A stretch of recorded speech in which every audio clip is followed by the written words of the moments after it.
Mm. Hi, everyone. Welcome to our panel discussion. There's two of us today, Moana Robinson and myself. And the topic that we're going to be talking about is stepping into leadership from a lived experience. And obviously, Moana has a lot to share. She's a personal brand, she's a personal stylist, as well as a coach. And I've, got my sort of lived experience around stepping into leadership, which obviously She Simply Impacts falls part of. So I will start by maybe throwing it over to Moana. And Moana, give us a bit of a rundown about your lived experience of stepping into leadership and eventually becoming a personal brand like what you are now. My first experience stepping into leadership, well, I guess it started when I had my children, when I had my daughters. When you're a mother, have to become a natural leader, and you have to set a good example for your children and start to improve your eating habits. You can't just sit there and eat a bar of chocolate in front of your children and then expect them to grow up with the right food choices. So that's the first instance. And another instance was when I decided to become a consultant for an international skincare brand. And I was the third consultant in Australia with this particular brand. And I really became a leader before I was ready to become a leader. I was excited about the prospect of doing something feminine. I didn't even really think I'd have to be a leader. And I had 1,000 people in my region within 15 months. That included clients and other consultants on my team. And I found that I was always trying to set a good example for my team and learning as much as I could. And I was sort of learning on the go. What's that saying? How do you build a plane when you're flying or something? Or you Yeah, grow your wings? Yeah, something I like know what you that. mean. I Yeah. know the one you mean. But what was the Yeah. gap between, like, did that take a long time from when you started becoming a leader as a mum? Like, obviously, and then you got into the skincare. Was there a big gap in that, or? Yeah. Well, I was started to be involved with doing the things that I wanted to do. And I guess it came from within that I started doing what I wanted to do. And because I had that passion, it was really, and there's another saying, ignorance on fire is better than knowledge on ice. And I really had ignorance on fire. But because I was a leader and I had people coming into my team, I had to sort of learn and always be one step ahead of them. So it really was because I was passionate about what I was doing.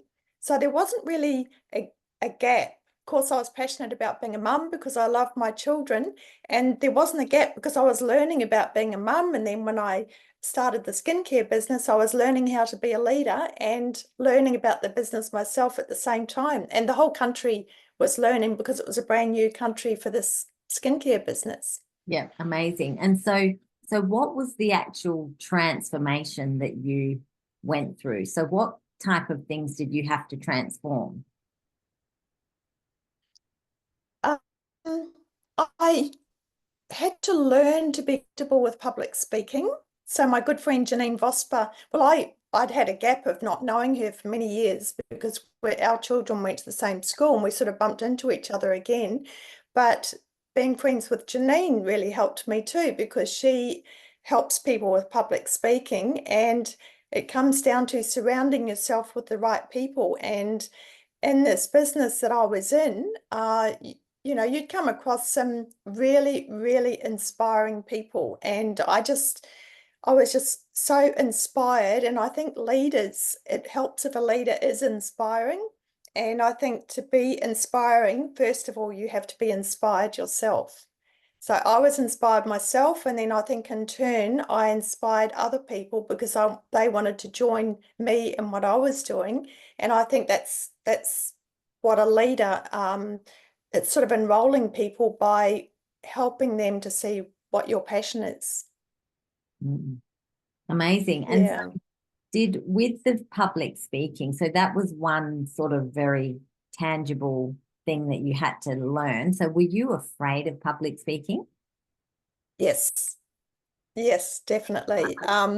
With, with the skincare business, because I was always speaking up for my team and we had a few teething problems because it was a brand new company, I would always phone head office and put the complaints in about, if the website wasn't working and things like that. And for that reason, I was chosen to be on a panel. There was a person from each country, and I was the representative for Australia to be on a panel to do with the IT for the website for this company. And I was up on stage answering questions, and there was an audience of 10,000 people. So that was over in Las Vegas. And I remember looking out, and you couldn't see any faces. It was just all kind of darkness and lights around the edges. And I could tell that there were people there watching, but that was kind of my first foray into public speaking and then doing presentations, and it sort of grew from there. But now I really enjoy it. That's what I enjoy a challenge now. Yes, Yeah. amazing. And so what sort of things did you have to transform Yeah. within your own self-talk? Uh, well, I did read a lot of books. I read a lot of personal development books, and one of them was Feel the Fear and Do It Anyway.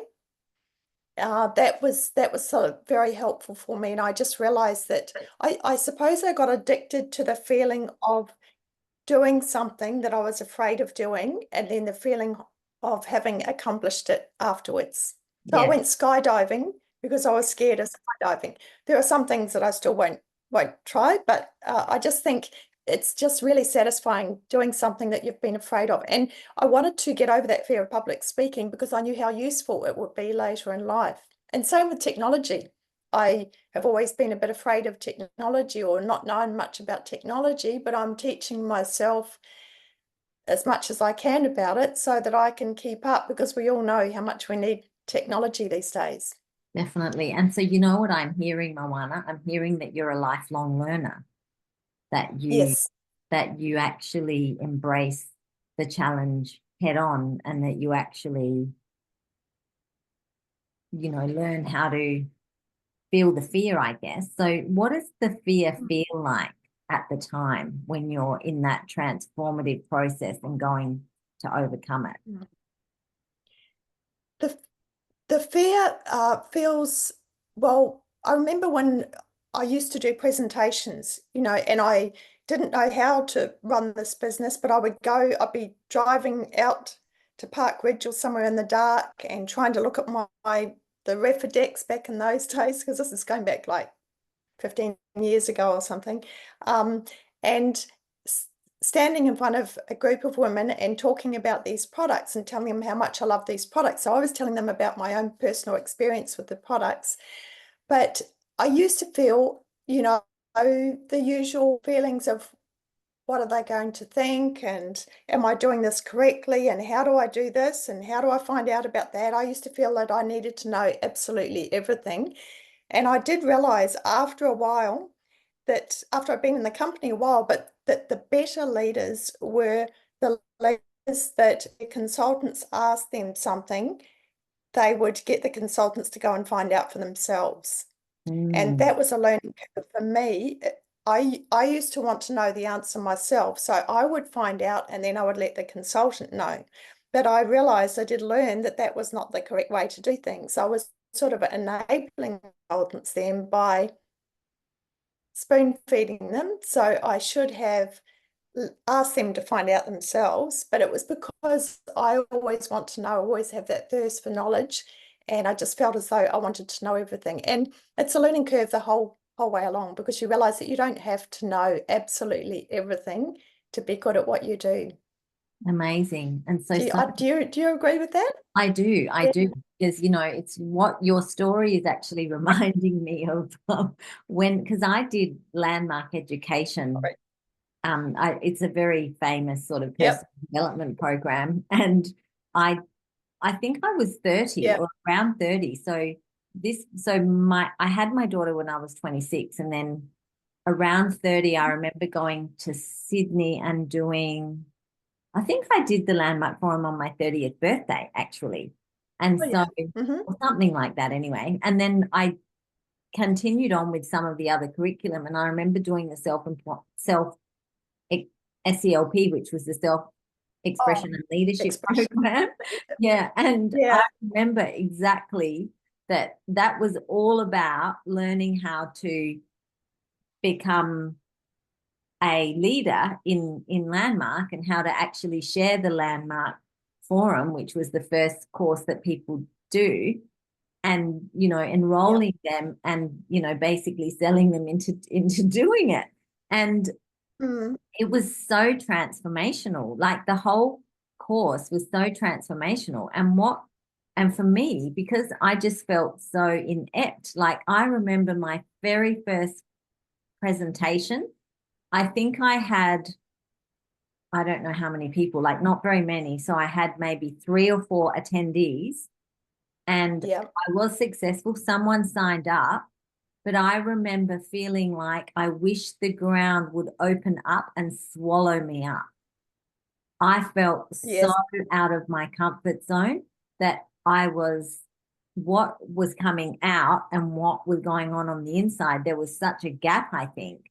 But, now that I look back, like, and in that program, we got coached on public speaking. So I remember, Mm. we'd go to these, 3-day events where we'd have to, practice in front of everybody, and then you'd get critiqued. And I remember that the woman who critiqued me, her name was Holly.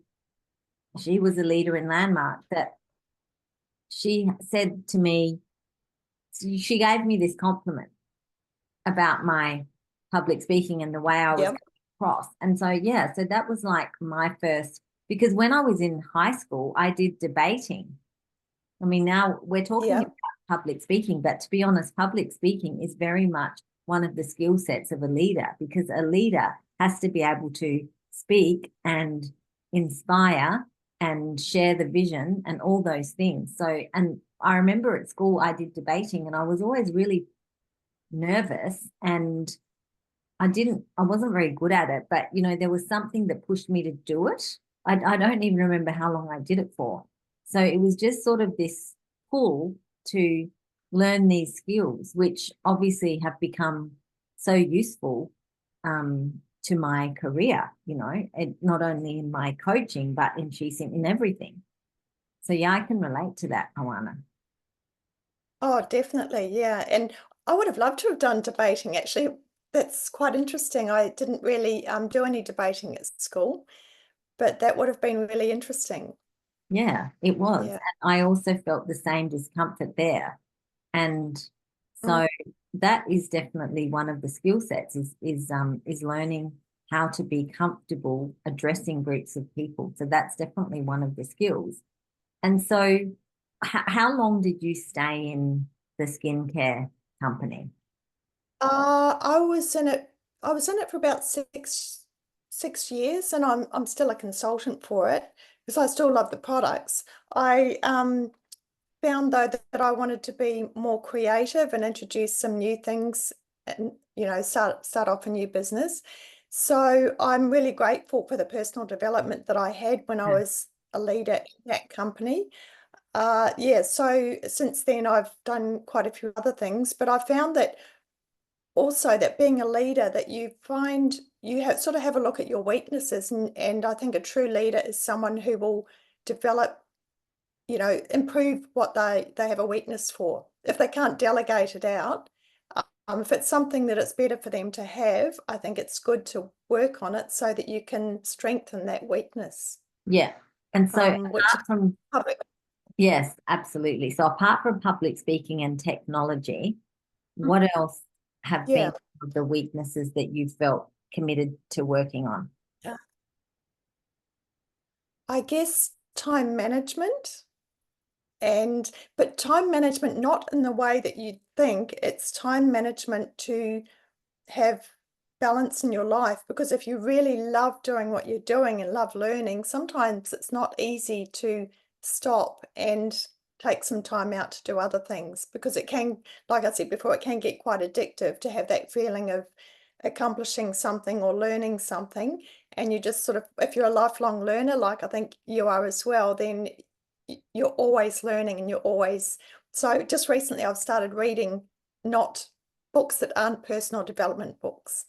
And Novels. that's sort of some for me. Yeah, novels. Yeah, Oh, yeah. So, wow. and it's only been the last, actually it was Janine that got me into that as well. So got me into that again. So I used to love reading fiction books.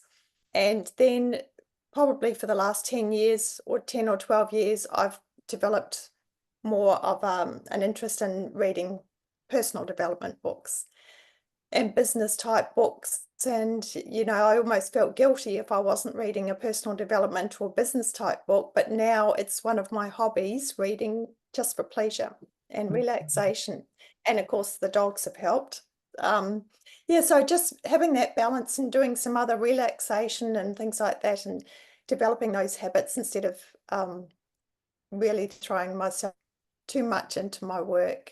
Yeah, amazing. That, and look, I can relate to that, Moana, because I'm still not reading novels. Oh, well, although having said that, I did read half a novel and this year, Mhm. and I haven't finished it, but it was really, really addictive, the novel. And I was Okay. finding it keeping me up at night and stuff, and so I stopped reading it. Oh, so you're denying yourself the pleasure of finishing that book, and that's where it is. I think, yeah, we just want to keep on going and keep on going, like the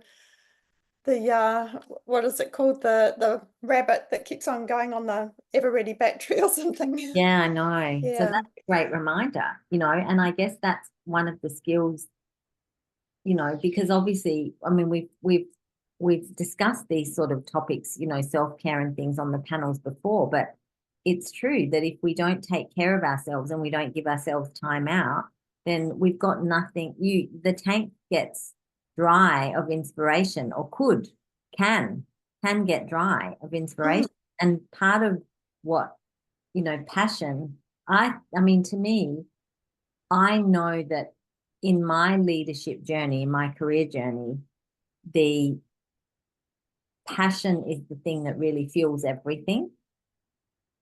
yes. And Yeah. so when my tank gets empty and I've lost touch with that, then it just feels like I'm on the treadmill, and that's not how I want to live. No, it's a way, it's finding a way to keep that excitement, just to tweak your life so that you can keep that excitement going and have something to look forward to and something to be excited about. Yeah. And I used to do that to my consultants when I first started. Like, I hadn't even done any personal development or read personal development books. But I used to say to my consultants, I've found that when I feel really, really nervous and get those butterflies, just change those feelings of nervousness to excitement. And it wasn't until I did my life coaching diploma that I learned about that excitement and nervousness are exactly the same, stored in the same part of the brain. And those same butterfly feelings in your stomach, you can just flip them around. And it's funny because I used to say that to my consultants before I even knew what it was all about. Interesting, interesting.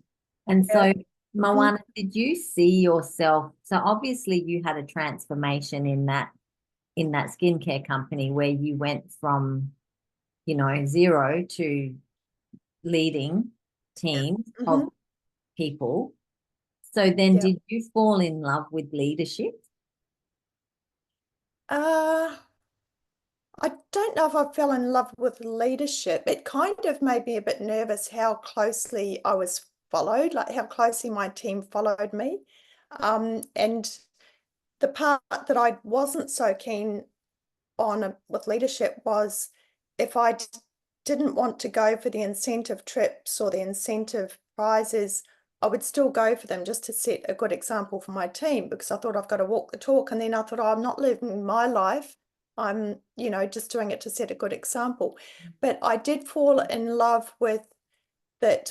Being a leader made me a better person.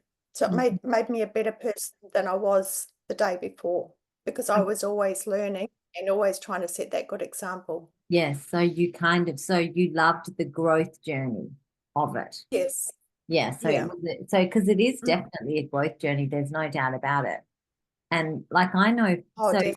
the other thing I'm curious about you, Moana, as well, and I'll share more about myself as well, but you became a personal brand. So you're a personal brand. You've given a TED Mm. talk. Yep.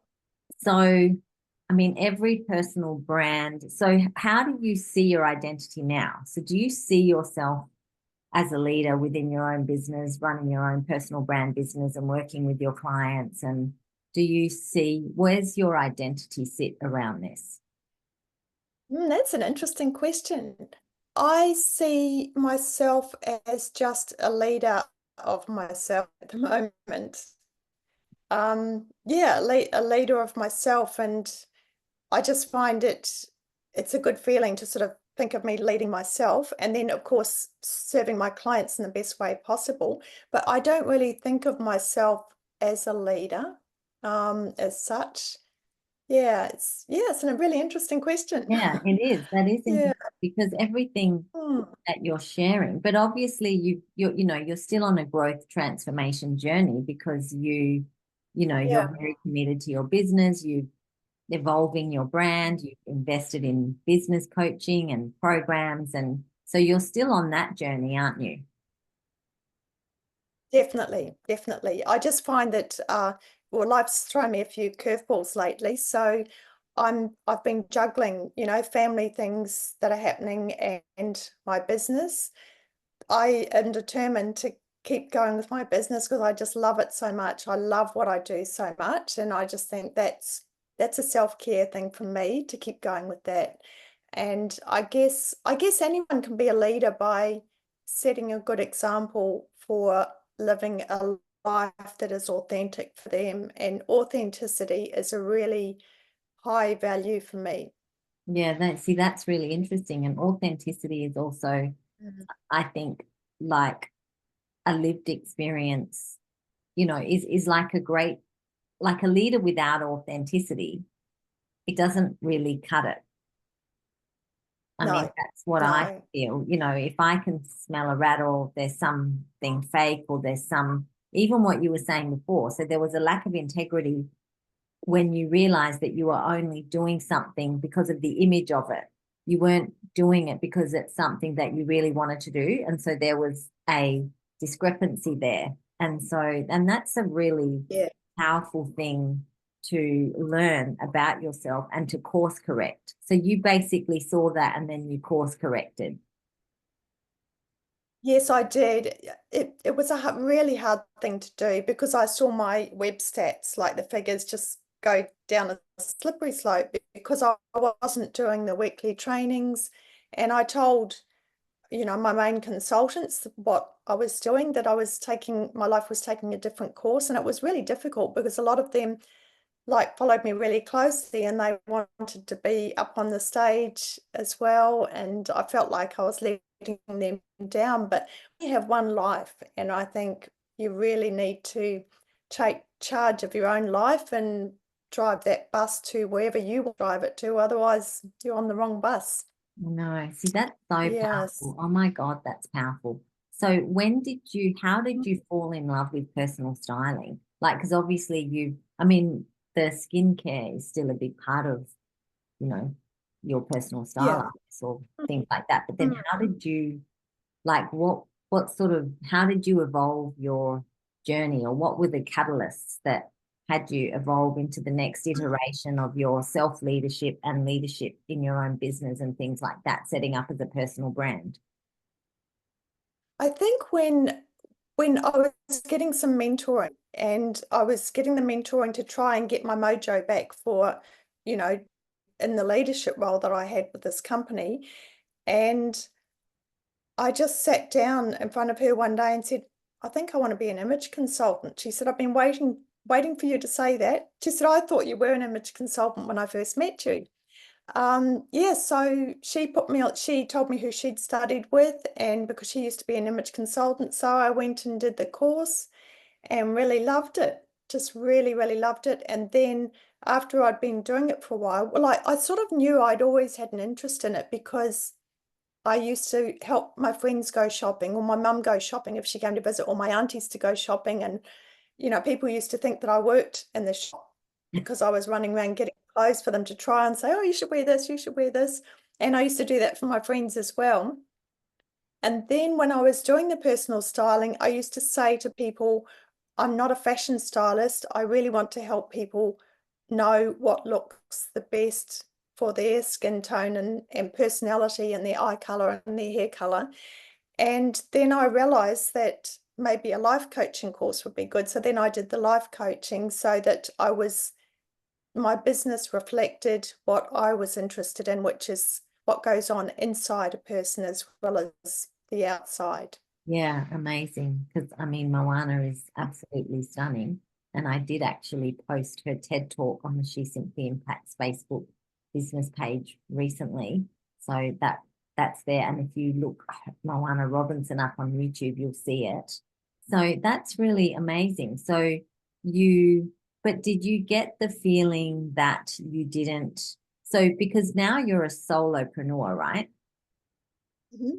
Yep. Yeah. So you're a solopreneur. So you went from working closely with a team and a group of people. I mean, obviously you're a high value of collaboration because you're in She Simply Impacts, and all of our amazing experts, we all share that value of collaboration and making a difference and serving women and things like that. But so are you happier now as a solopreneur? Because Yes, yeah, definitely. yeah. Yeah. So tell me about that. Like what's Oh, it enables me to use my creativity. So I can, if I choose to collaborate with someone like my good friend Karen Clark and I, we run Tuesdays on Targets, which is a networking group. And, I have an idea and then I can make it happen. Whereas if you're sort of working as a consultant for a company, you can have ideas and you can have a certain amount of flexibility, but you still have to abide by the company rules and codes of ethics and things like that, which I always did. But yeah, I think you develop your own code of ethics. It's not always easy because you have to develop your own everything when you've got your own business yeah. right from the scratch. You don't have it laid out for you. So what I'm So hearing, that's a learning. yeah, and the creativity. So what really inspires you is being able to implement your own creative ideas and have full autonomy. Is that Yes, true? definitely. Yeah, yeah. I love being able to be creative and have ideas and wake up in the middle of the night and have an idea and then do something about it the next day, That's which awesome. is probably why I've grown to love learning more about technology. Because yeah, like for example, I'm working on style boards at the moment because the business that I was using, or the software that I was using to create style boards or lookbooks doesn't offer that service anymore. They aren't doing it anymore. So I'm learning more about Canva and all the other social media. So I have to learn not to go down the rabbit hole, get caught up doing the things that income producing. But then again, I think, well, if I'm learning at the same time, that's good. You're Yeah. balancing it out with your own Yeah. passion and what you want to learn. Yeah. That sounds exciting.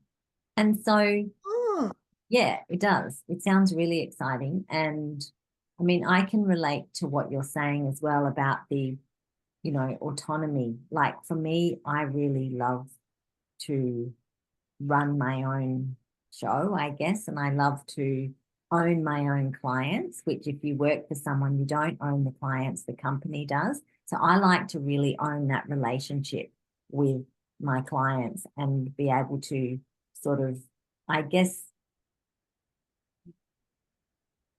facilitate, their transformation in a way that I feel is the best course of action.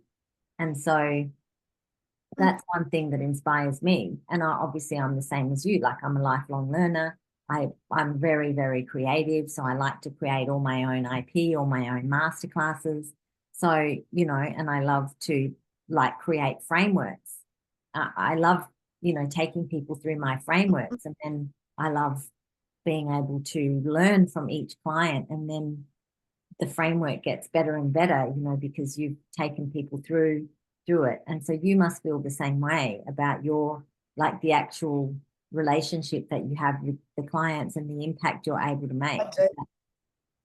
Yeah, I learn so much from my clients. It's amazing, and I do like talking to people, and I take an interest in people as well. But actually, I'm interested in you, how you came across the idea, or how the idea bloomed for She Simply Impacts. How did that come about? Yes, well, that was like a series of, it sort of, it really took shape. Like, I remember the day that because I was working at the Australian Institute of Professional Counsellors. I've been self-employed all my career, but in COVID, when, you know, it was Mhm. very uncertain, a client sent me this job ad and I got the job out of 47 applicants. And so I took my career on a different trajectory into employment because I wanted to keep coaching, because I just transitioned my career 2 years ago into coaching, and I didn't want to go back to a different type of business where I was doing services and things like that.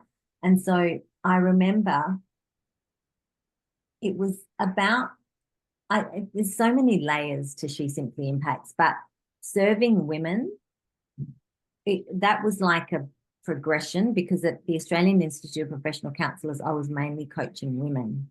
And I noticed that the women had a lot of imposter syndrome, and they were feeling Yeah. very unconfident. They'd completed their diploma of counselling, and now it was time for them to get out there and start practicing their skills and putting themselves out on social media and, you know, starting to develop their own personal brand as a counsellor. And they were all just so scared, so resistant.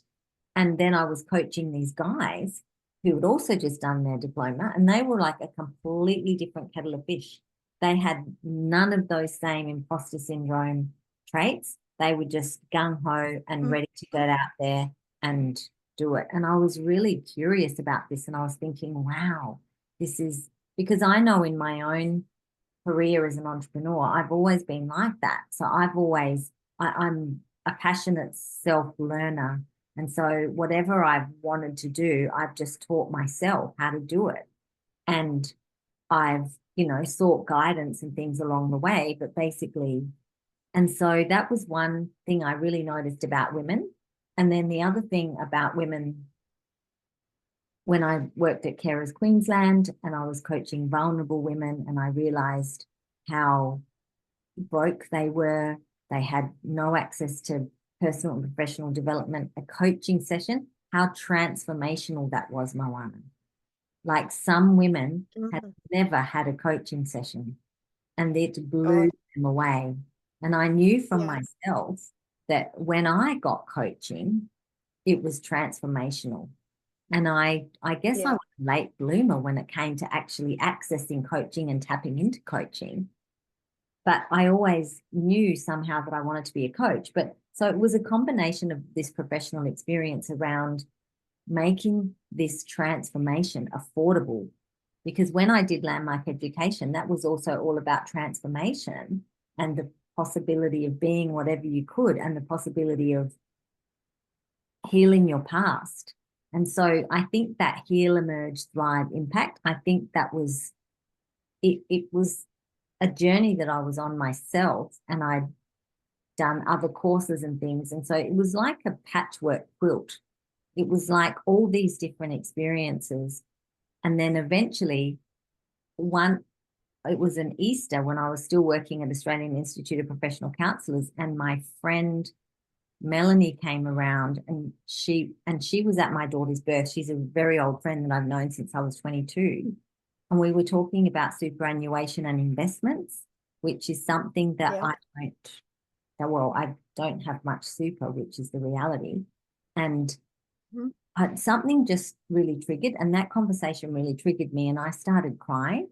And then I spent that weekend meditating, and then it just sort of all came together that I just want to build this community for women, because I Mm. believe that women, you know, there's still a long way for women to go, like, where there is a difference between women and men. I mean, obviously we're smart, we can do anything with, you know, there's a lot of many sort of alpha women that don't have that imposter syndrome and things like that. And, like all those female politicians and things like that. I mean, I don't really know them that personally, but there was just this deep thing. And plus my childhood of the trauma and the domestic violence and seeing my mum get mistreated, and she was very Catholic and stayed with my dad. It was just everything. It was like a patchwork quilt, Moana, that just somehow, and my passion for philanthropy and my passion for underprivileged women and children and my passion for affordability and my passion for transformation and my passion to see the world change if there were more leaders who were women. Yeah. Heart-centered, impact-driven women, not women that are there to be like the man. Because yes, and I know that, like, I read a lot of books written by male coaches. So I consider myself to be an alpha woman, really. And yeah, the moment I'm reading this book called Fast Track Millionaire, it's called Fast Lane Millionaire, I think, by MJ DeMarco. But anyway, it's an amazing book. And he's talking really to these young guys, how when a young guy gets money, they want the Lamborghini and they want the all the status symbols. But when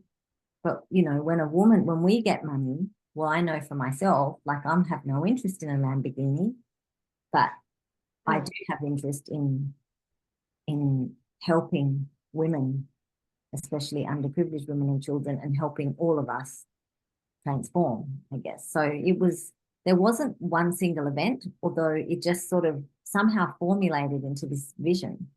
And then I got intensive coaching, Moana. I got coaching like you would not believe for a period of nearly 2 years nonstop, like put on the accelerator, and that really catapulted me so that I could get over all the things that I'm afraid of when it comes to leadership, which is visibility. I'm afraid of being ridiculed. I'm afraid of criticism, rejection, all those really deep things is what I'm terribly afraid of. And I'm still afraid. I still have to work through that a lot. I think as you develop, though, do you agree that as you develop as a leader, those sort of things become less threatening to you? Yeah, definitely. Absolutely. I think the more you understand, like, coaching is what that coaching gave that to me, that I understood more about myself. And then when I learned more about myself, I understood more about other people, and I was more understanding of other people and why some people try and pull other people down. And you realize that whole, what is it, projection is reflection sort of thing, that it's really something inside of them that they can see in other people having a go at themselves. Yeah, that's So right. you just kind of get to understand all of that. Yeah. That's right. And so it's just, for me, it's very much about facilitating transformation, especially for women, because I think that there is a lot more to juggle as a woman. I mean, my daughter's just had a baby, and you become very vulnerable, when you have children, and like, there's a lot of expectations on mothers. I mean, even the breastfeeding, I mean, I breastfed my daughter for 4 years, and I don't regret it, but I mean, while I'm doing that, what am I not doing, if you know what I mean? And so Yeah. just that, and also my divorce. I mean, my ex-husband left me, and he was the main breadwinner, and I built a business with him, and so when I stopped, you and I have spoken about this before, but because I was very much codependent and entwined, and I was not a me, I was an us. And when that fell apart, and I had to face myself and that journey that I had to go on, even though it was the best journey of my life, but I guess I just want to be there for women, and help women realize that we have to take responsibility. We have to make sure that we're not giving our power away. And like you said before, we have to realize what is true to us in our life and what we want our life to be about, and put ourselves in the driver's seat of the bus. So Yes, it's a definitely. deep thing. It's multi-layered. It's very multi-layered and very deep. Oh yeah. I remember, I interviewed you for my podcast, and you were so in you never think so at the time, but it turned out to be a positive for you because it changed, it transformed you through Yeah. that process, that painful process. But he kind of did you a favor because he awakened you to your creativity and Yes. everything that you're doing now. You probably do you think that you would be doing it if you were No, still? I wouldn't. I Yeah. wouldn't be doing it, and I wouldn't have made all these amazing, friends and connections that I've made, and the impact. So even though we're very much at the infancy of our impact, but it's just been such a transformational journey. And I really was inspired in She Simply Impacts as well to facilitate a woman's journey of leadership.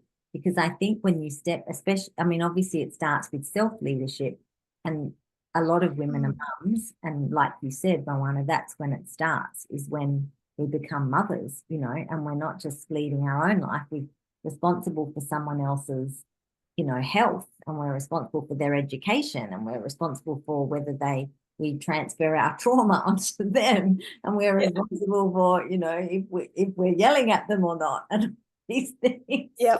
we're responsible for, and it's a big Yeah. responsibility.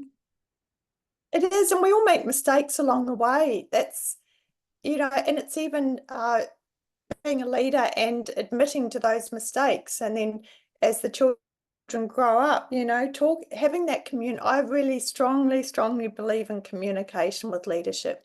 Communication with your team or your staff or your children or your partner. Communication is so important. Yeah.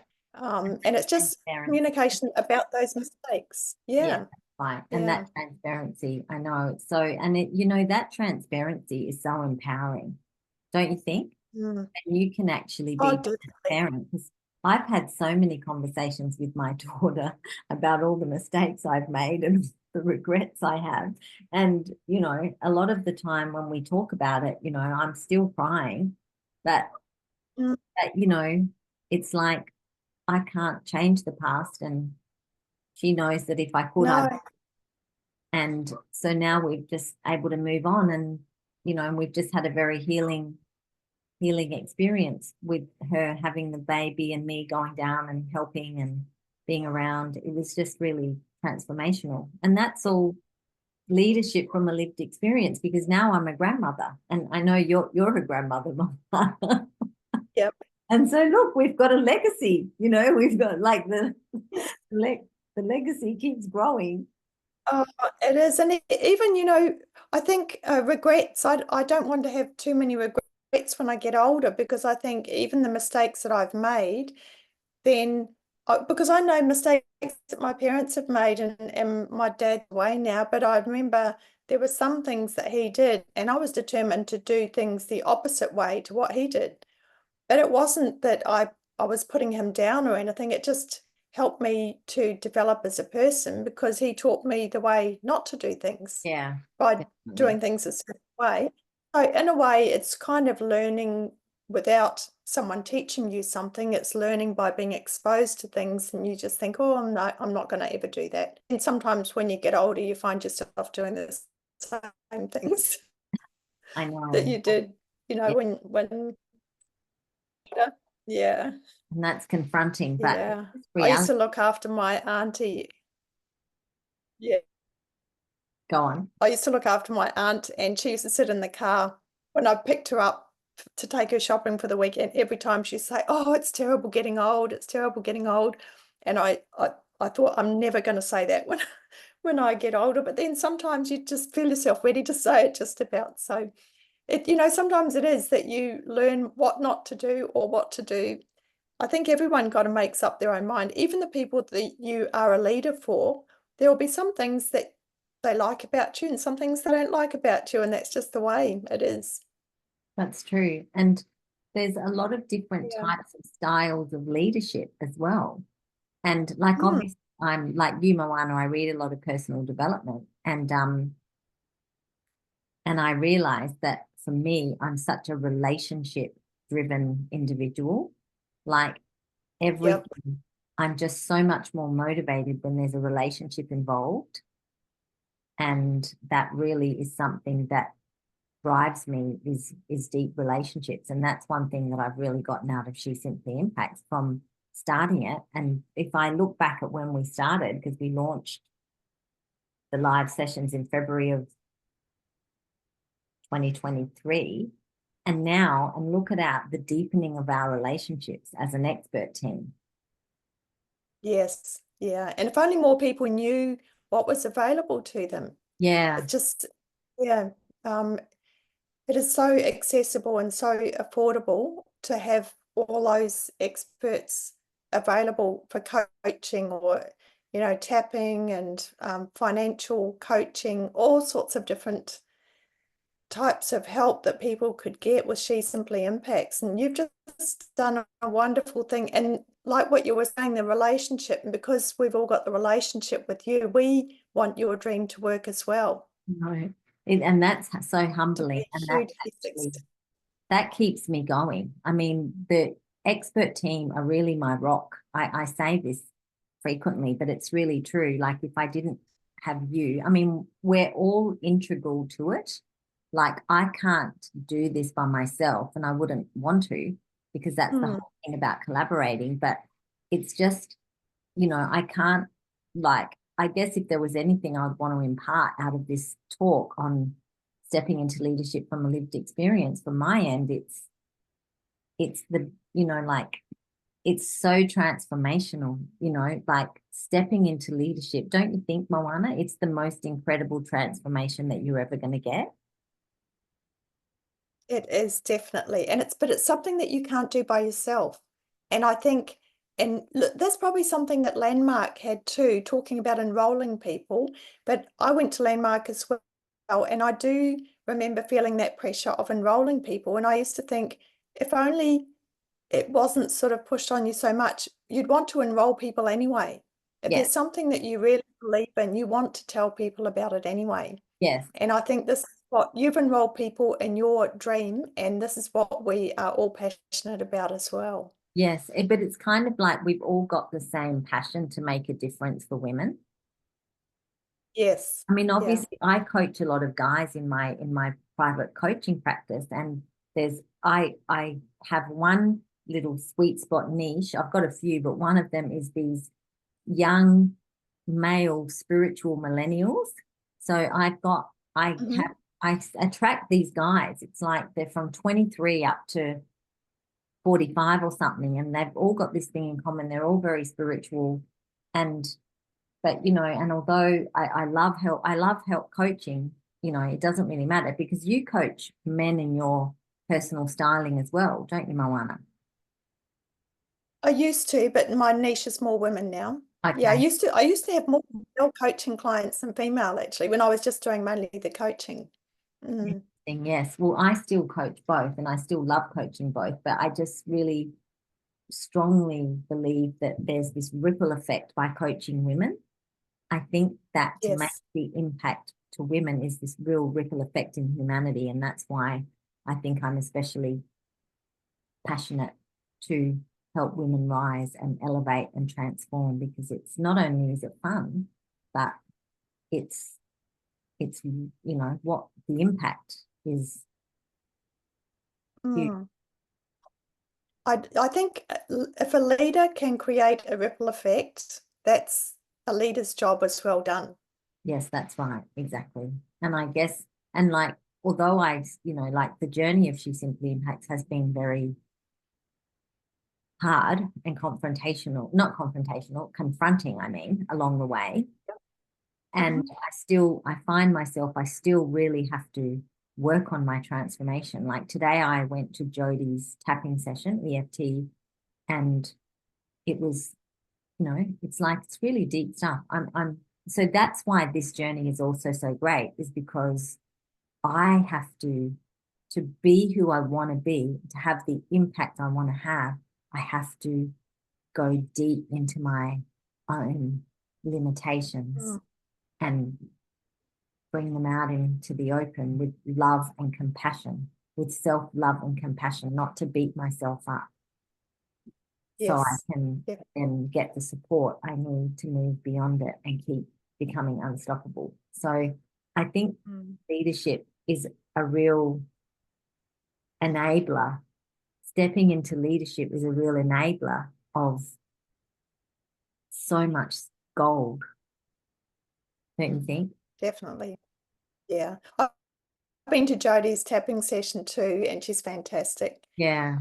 And like, you know, that what you get, like filling your own cup and then it can overflow and then you've got more to give to other people. So that's why it's so good having the community that you've developed.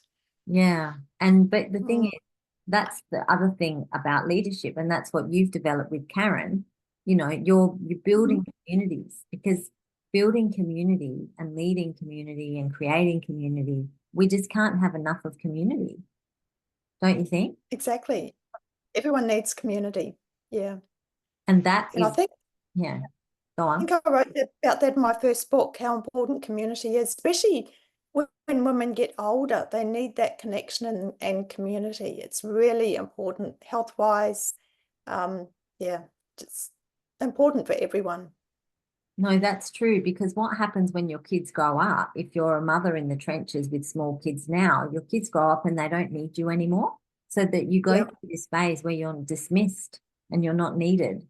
And that's Yeah. like, I know that that was a blow to me, and that took me quite a while to reconcile that and then find my own groove without being Yes. that mother type of thing on a day to day, because my daughter's very Mhm. independent. But now what I found being a grandmother is that I'm needed again.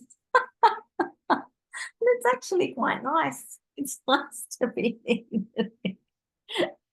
Yeah, it is. But, you It know, is nice. I think everybody wants to be needed by yeah, someone. I know. And if we Yeah. didn't have community, like that's the thing that got me through, was always community. And that's why I'm really passionate about building community and being part of community and belonging, because you can't rely on one person to fill your cup. It takes a village to fill your cup. You can't rely on your partner to fill your cup. You can't That's rely on your kids to fill your cup, because that's right. not their responsibility.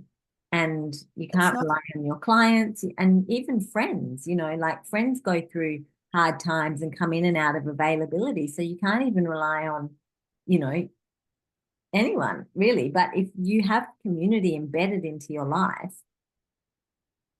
that is the gift. Mm.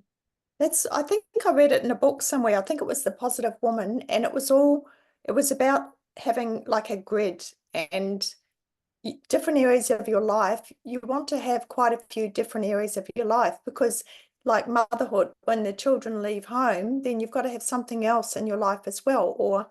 And I said to my daughters when they get married, it's important to have your girlfriends as well as your partner because if something happens there, then you just can't put all your eggs in one basket. Right. And it's good to have that community in different areas of your Yeah, life. Just like a grid, if one box closes, then you've always got those other boxes that's to right. keep you going. Mm. Definitely. And I think that's so true. And that thing about, you know, because often people talk about how when you're a leader, it's very isolating. You know how you hear that about the Yes. isolation of being. And I think, Yeah. you know, I can see how that, you know, can be true. And also working as a solopreneur like we do, like you know, we're kind of steering our own ship and it can be lonely.